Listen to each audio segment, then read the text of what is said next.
he is making all,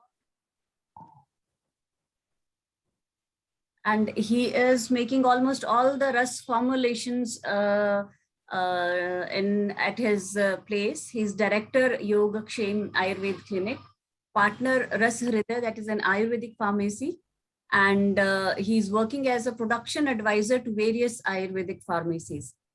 And till now, he's completed Parad Ashta Sanskar 4 times, and he arranges workshops on Aushadhikaran at various Ayurveda institutions. We welcome you, a very warm welcome, Dr. Parth Kale, and you might be an inspiration to the next generation, the students we are teaching, who feel that Ras to be a nearest subject, but all of us know how much amazing science we have in Ras Shastra. So I look forward to the presentation today, Dr. Parth Kale. Thank you, ma'am.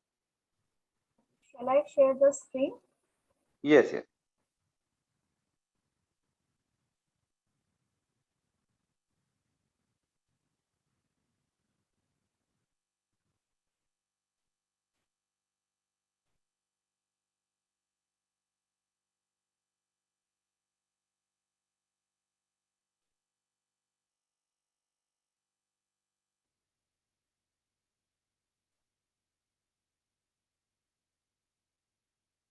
Is it visible? Yes. Yeah. Yes, Meenakshi, you can put it on slideshow. Yes, yes, yes. I'm ready.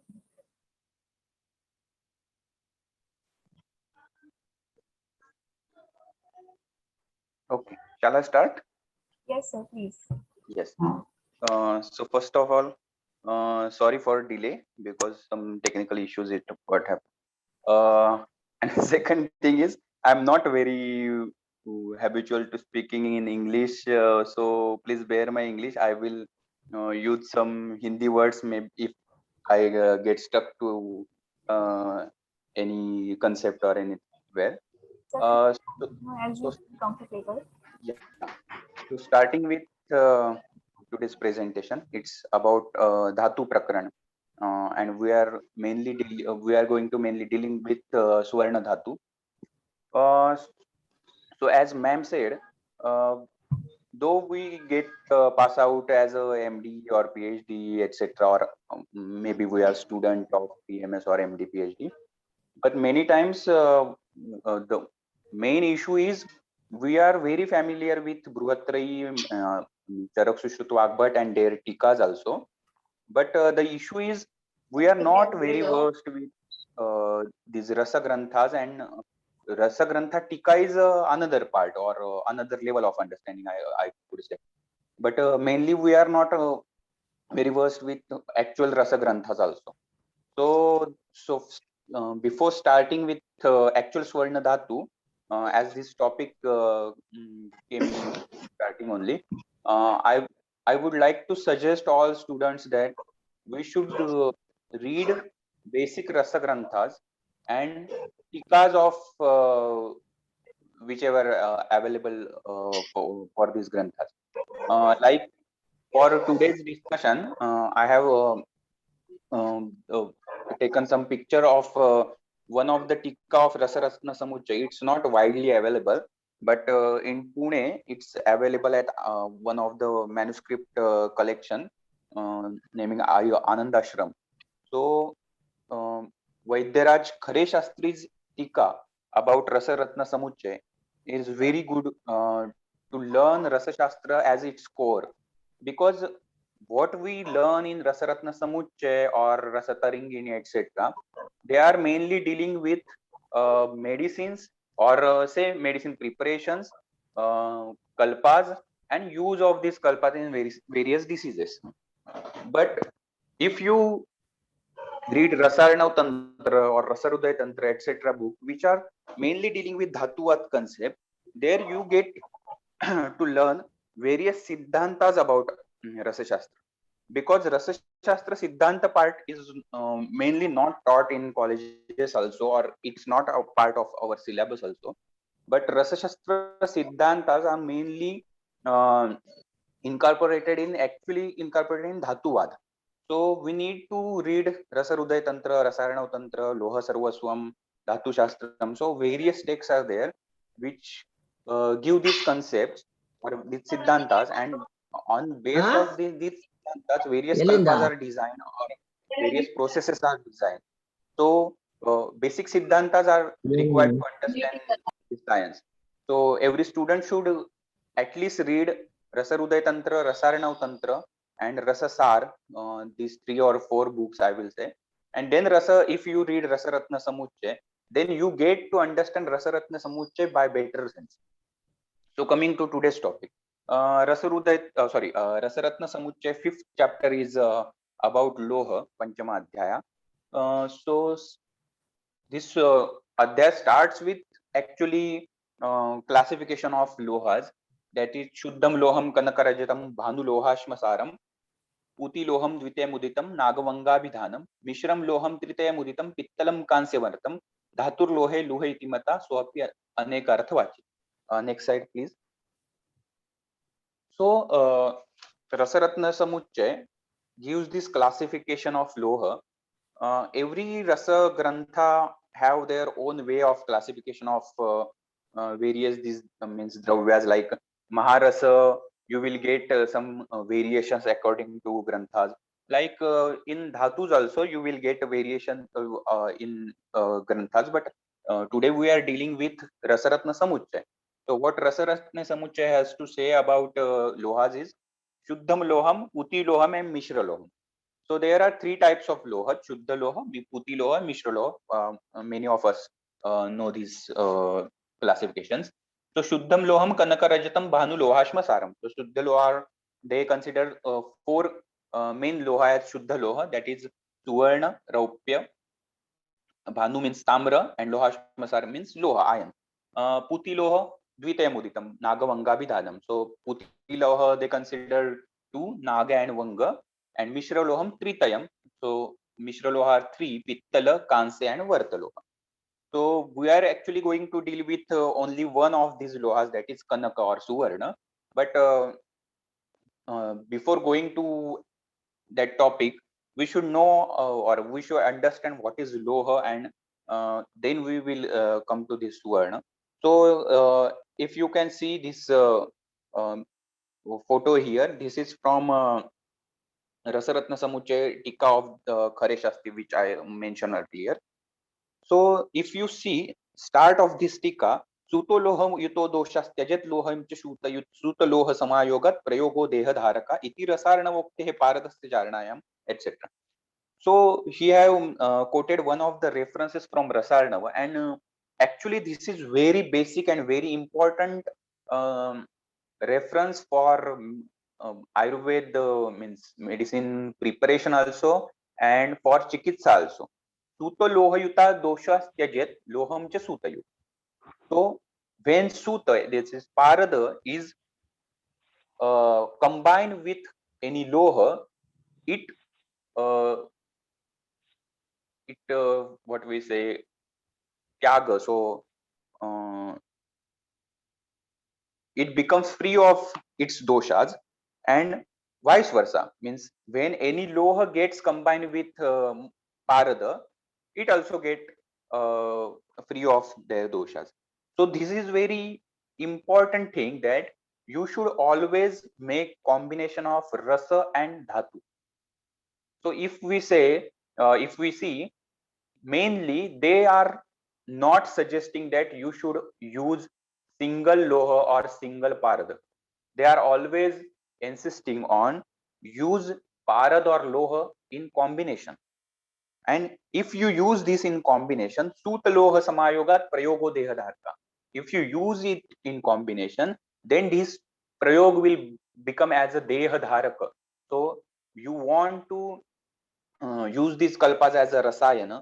You want to use this kalpa to build various dhatus to increase dhatu saratva, then you should use these 2 things in combination, that is parada and dhatu or loha. Loha is mainly talking about iron also, and various lohas also. So we can say that see that in various our kalpas also this concept is followed.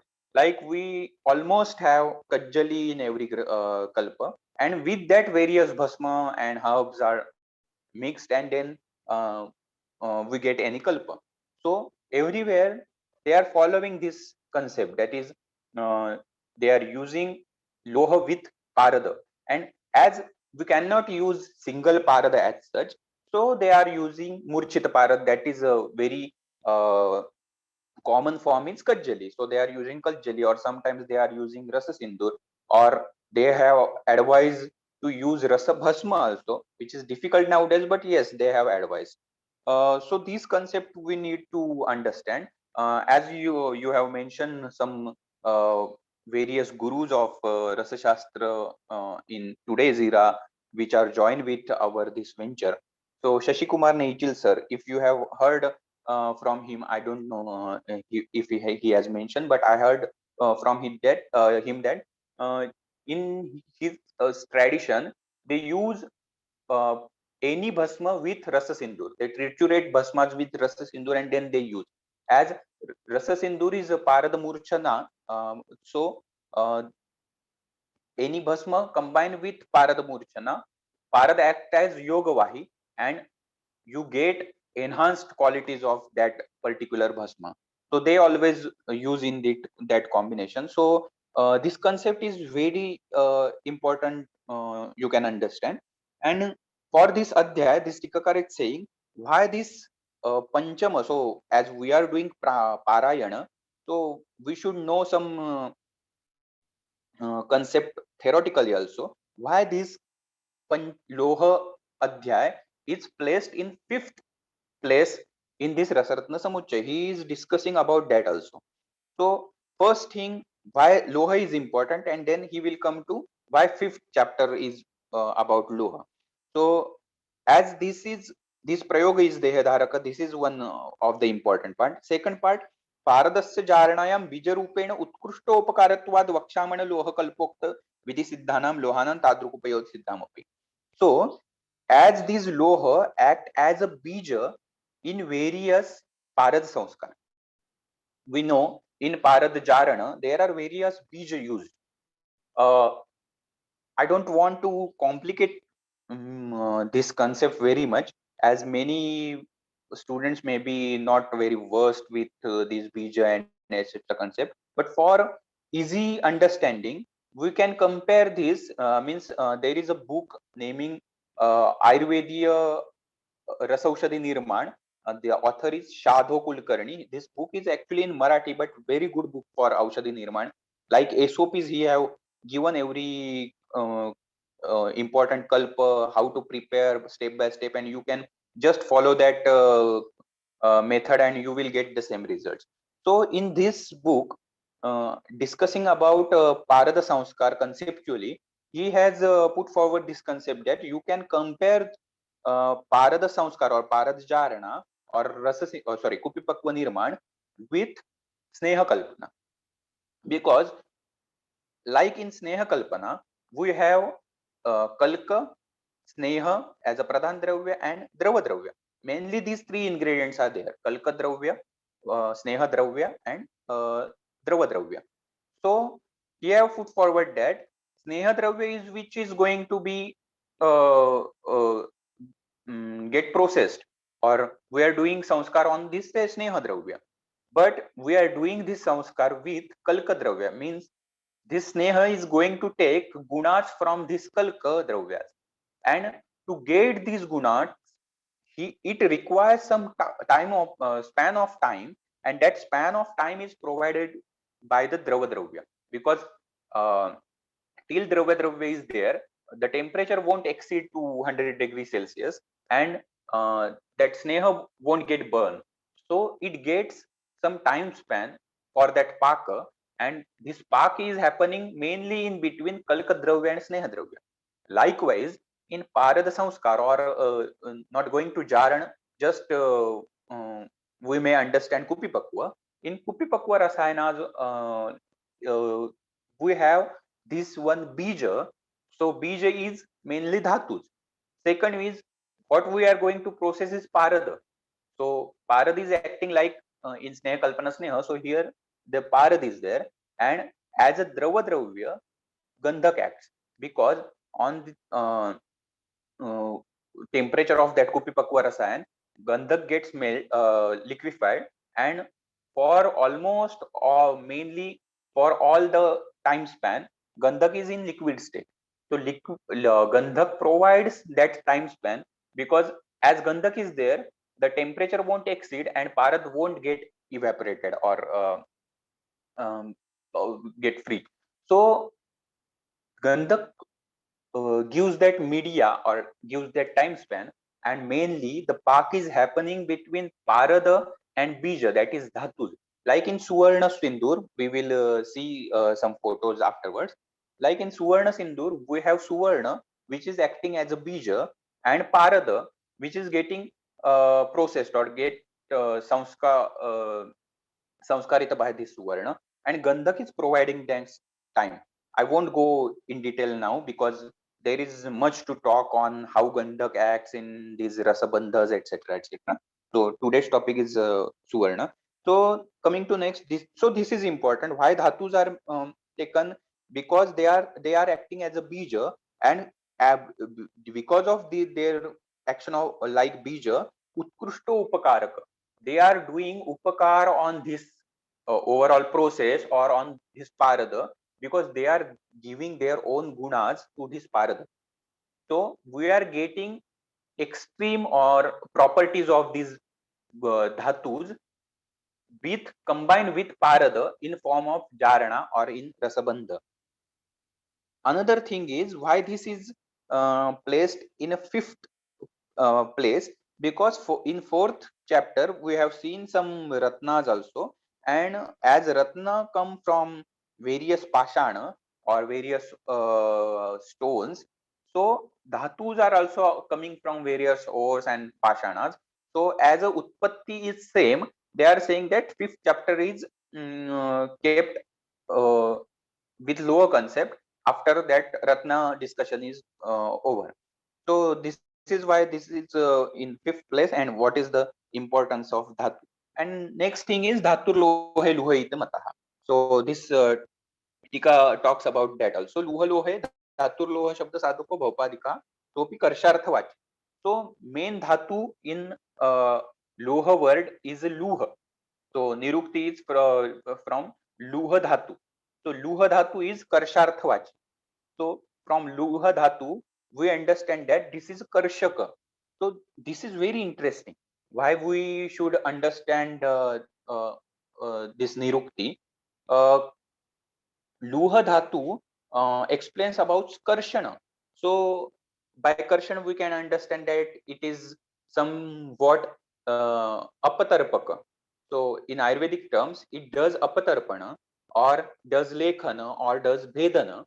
So if all the dhatus are generated from this loha dhatu, then loha, any loha, means swarna or any loha, should show this property of lekhana or karshana. This may seem something weird for Suvarna because we don't yeah, or we don't read this frequently that Suvarna is Lekhana. But yes, some Granthakar have mentioned Suvarna as Lekhana also, and we will see afterwards after some time that there is some type of Suvarna Marana which we can use as a Lekhana also. So this Lekhana property is present in every dhatu, and this is the main property of any dhatu, as the word is formed by that luha dhatu only. So this is mainly seen in Bruhatrayi. If you see in Bruhatrayi, mainly all these dhatus have some or other kind of falashruti which is going towards apatarpana. Because what is the difference between Bruhatrayi and Rasagrantha's use of these dhatus is their mode of preparation or their those processing, because Bruhatrayi advised to use these dhatus by Ayaskruti form, and Rasagrantha's advice is to use by Bhasma form. So if you see in Ayaskruti form, mainly almost all these dhatus go towards some or the other way towards Apatarpana. So you can see Santarpanjanya Vyadhi coming in their Falashruti like Pandu or Shotha or Udar Kamala, etc. etc. So, but in Rasagrantha, you may see very good Rasayanas, Vajikaran Dravyas also of this same dhatus, because in Rasa Shastra there is long process mentioned for this same dhatus. So this is the mainly difference, and uh, by this nirukti only we can understand that also, that if these dhatus have property of lekhana or bhedana, and we actually want these dhatus to act as rasayana, then how much time of process we require to give to process them, because they are not getting turn as a rasayan in one or two putas. If these you want to change their main prakriti, which is lekhana, you need to give many putas. So if you see a common rule of puta sankhya and falashruti, they mention that for just rogagnatva you need 10 putas. If you need rasayana, then you should go beyond 100 putas to 1000 putas. And if you need vajikarana falashruti, then you should go till 500 putas. So for just Vyadhiharan, you can use Dashaputi Bhasmas.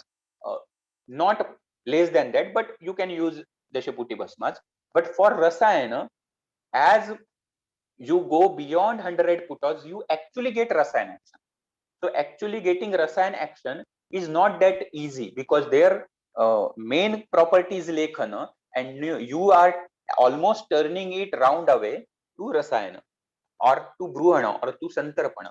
So it requires time, it requires process, and it requires bhavna and putta this cycle again and again for 100 times or more times. This what we can understand from this Nirukti, and then actually coming to Suvarna now. So Suvarna Bheda, next slide please.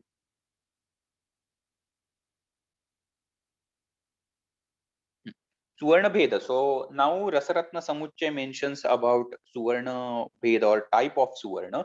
That is Prakrudam Sahajam Manni Sambhutam Khani Sambhavam Rasendra Veda Sanjatam Swarna Panchavidam Srutam. So there, this Rasaratna Samuchaya is mentioning about 5 types of Suvarna, that are Prakruda, Sahaja, Vanni Sambhuta, Khani Sambhava, and Rasendra Veda Sanjata. And fortunately, he has given all definitions of every of this type, which can we can see in that second photo, or if you have being Rasaratna Samuchaya in your hand, you can see from 4th shlok onwards. So first type is Prakruta Suvarna. So Brahmandam Samghrutam Yena Rajo Guna Bhuva Khalu Tasmat Prakrutimiti Proktam Devanamapi Durlabha. So this is a definition of Prakrut Suvarna, that is Brahmandam Sughrutam Yena Rajo Guna Bhuva Khalu. So this Suvarna type is Rajo Guna Pradhana, and actually this all Brahmand or all this universe is originated from that Suvarna, that Prakrutam iti Proktam Devanama, and this is very rare for gods also. So we can understand this is not for us, because this is not Suvarna, means this is not a gold. They are talking something else, which is Suvarna Varna maybe, which is glowing like gold. So they have given name of Suvarna, but this is the ultimate some say some matter or some energy, we don't know, but from which this all universe is originated. So we will just read this, we will come to this why this may be mentioned. Brahmayena avruto jata suvarnena jarayuna tad meru rupatam yatam suvarnam sahajam. Second suvarna type is also somewhat same to that Brahmayena avruto jata suvarnena jarayuna. So Brahma himself, Brahma Deva, is covered with some kind of um, uh, layer which is called as Jarayu, and then it got converted to Meru Parvata Rupa, which is called as Sahaja Suvarna. This is also not for use of bhasma or etc., because this is also not a gold. This is also, they are talking about something else which is Suvarna Varna and like that. So third is Visushtam Agnina Shaivam Teja Pitam Sudustaham Abhut Survam Samudrishtam Suvarnam Mandi Sambhavam. So third type is also Divya type, that is Visushtam Agnina Shaivam.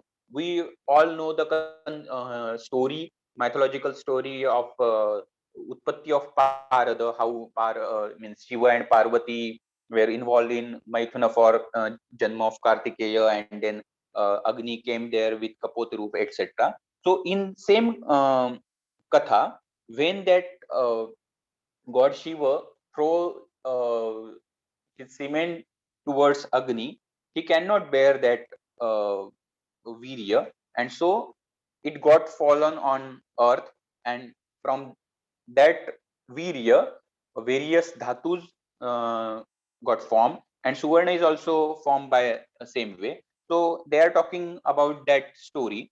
So this Suvarna is also formed by Shiva virya, and that type of Suvarna is a Vannija Suvarna.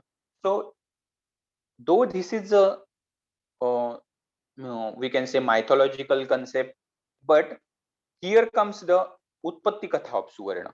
So Suvarna is also formed same way like Parad is formed.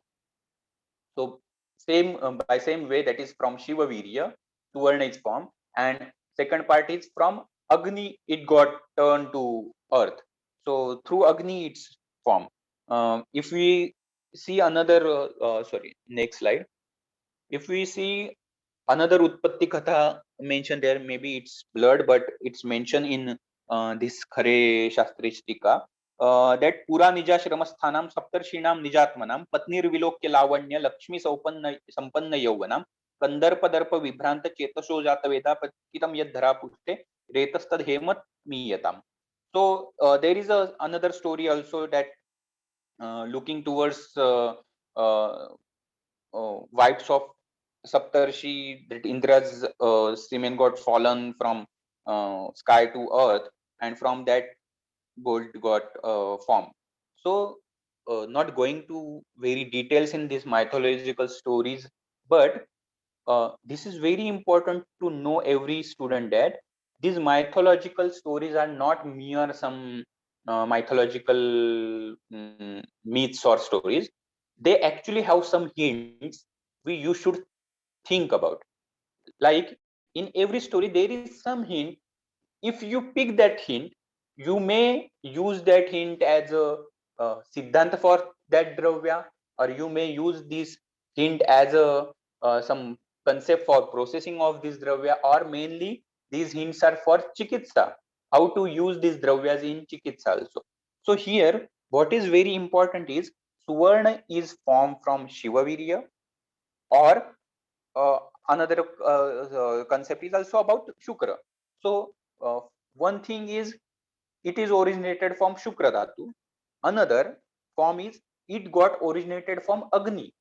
So it is having the properties of Agni, uh, properties of Shukra also, and then it fallen on earth. So mainly these two things are important, that is Shukra and Agni. So Suvarna we can understand as Suvarna is a Agneya Dravya mainly. If you look at its Prabha, its Gunas, it is very Sattva Pradhan, and it's Agneya Dravya. It has Teja Mahabhut dominance in it, which is given, which hint is given from this story. And another is each, it also acts very good on Shukra Dhatu. So in Guna of Suvarna, we will see that this is very good Vrusha and Vajikara, etc. So these two hints are given from these Utpatti Kathas. We should from which we should know this Guna. Here I have mentioned one. I have put one photo which is mentioned as supernova. So there is a concept in modern science also, that is all these metals are not actually originated on Earth.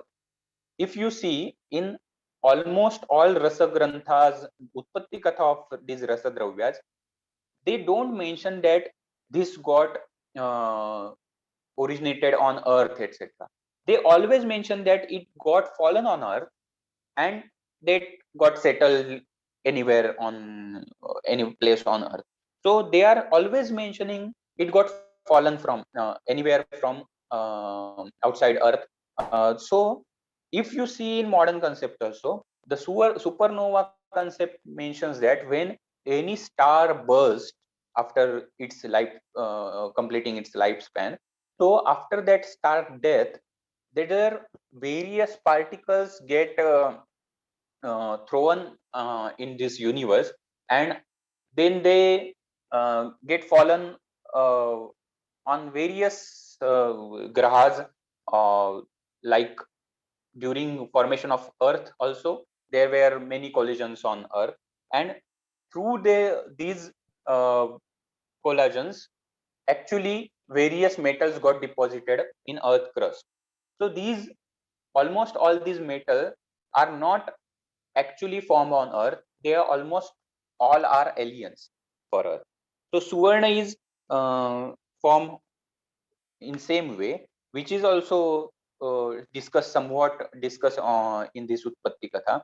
And very interestingly, in supernova concept, if you read, we should read these modern physics concepts also, because in supernova they mention that during this earth, during this star death also, on that star itself, gold is not formed, gold or platinum or silver, only iron and some metals are formed actually in lifespan of that star. But after that burst of star, the span which is after date of star and that particles getting fallen on various grahas, the in between that, in this high temperature, many of these what we call shuddha loha, raupya, suvarna, platinum, etc. get formed. So they get very less span for the formation, so they are not abundantly available like iron or etc. They are available in less quantity, and as they form in high temperature, high uh, Sorry to interrupt, Dr. yes, Parth. Maybe yes, we can rejoin the meeting because less than 1 minute is left, and okay, any okay, okay, okay, okay, we'll yes, rejoin. All the sure. participants, please rejoin the same link.